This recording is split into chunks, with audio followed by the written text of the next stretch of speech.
আসসালামু আলাইকুম এভরিওয়ান। আজ আমাদের ছুটির দিন।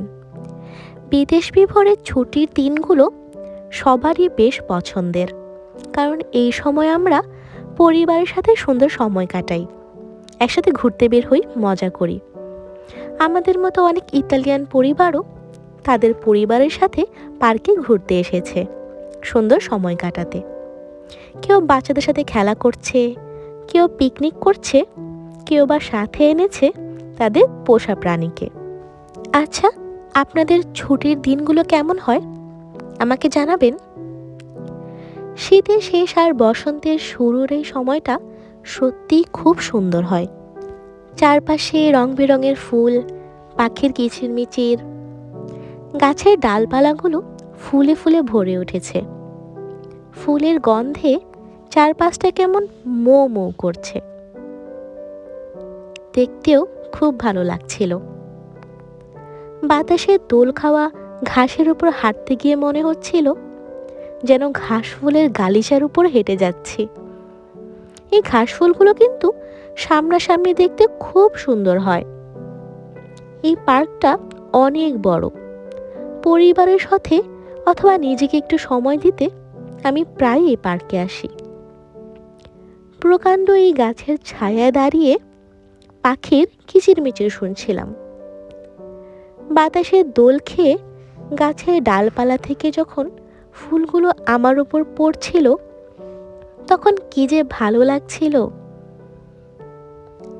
চারপাশে প্রজাপতি মৌমাছিরা উড়াউড়ি করছিল। আমার এদের শ্যুট করতে খুব ভালো লাগে। কি সুন্দর এই সাদা প্রজাপতিটা। মাঝে মাঝে ইচ্ছে করে ব্যক্তিগত একটা ডিসকভারি চ্যানেল খুলে নেই, যেখানে আমি ছোট ছোট কীটপতঙ্গের ভিডিও করব। এই মৌমাছি মশাই ফুলের মধু খেতে খুব ব্যস্ত। চারপাশে এত ফুল, কোন ফুল রেখে কোন ফুলে যাবে সে যেন দিশেহারা। সে যদি জানতো ভিডিও করার জন্য আমি তাকে ডিস্টার্ব করছি আর তার প্রাইভেসি নষ্ট করছি, তাহলে নির্ঘাত সে আমার নাকের ডগায় কুটুস করে একটা কামড় দিয়ে দিত। ইতালির মৌমাছিগুলো খুব ফ্রেন্ডলি মনে হচ্ছে, তাই না? যাক, তাকে আর বিরক্ত করব না।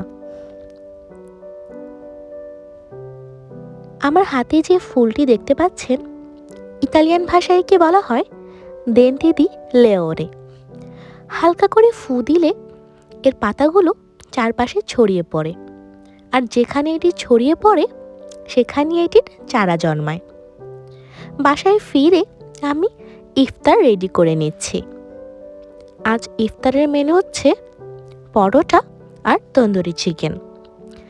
চিকেনগুলো আমি আগে ম্যারিনেট করে রেখেছিলাম। আগে পরোটাগুলো ভেজে নিচ্ছি। চিকেনও তৈরি হয়ে গেছে। আমার পরোটা আর তন্দুরি চিকেন রেডি। মিষ্টি কিছু বানানোর জন্য আমি জিলেপির ব্যাটার করে রেখেছিলাম, তাই ঝটপট জিলেপিগুলোও ভেজে নিচ্ছি। ইফতারের সময় গরম গরম রসে টুপটুপ জিলেপি খেতে খুব ভালো লাগে। আমার হাজব্যান্ড চিকন জিলাপি খেতে পছন্দ করেন, তাই আমি চিকন জিলিপিটাই বেশি বানাই।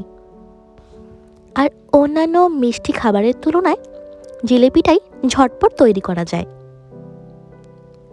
যারা এতক্ষণ আমার সাথে আমার ভিডিওতে ছিলেন তাদের সবাইকে অনেক ধন্যবাদ। আমার আজকের ভিডিওটি আমি এখানেই শেষ করছি। আবার দেখা হবে পরের ভিডিওতে। আল্লাহ হাফেজ।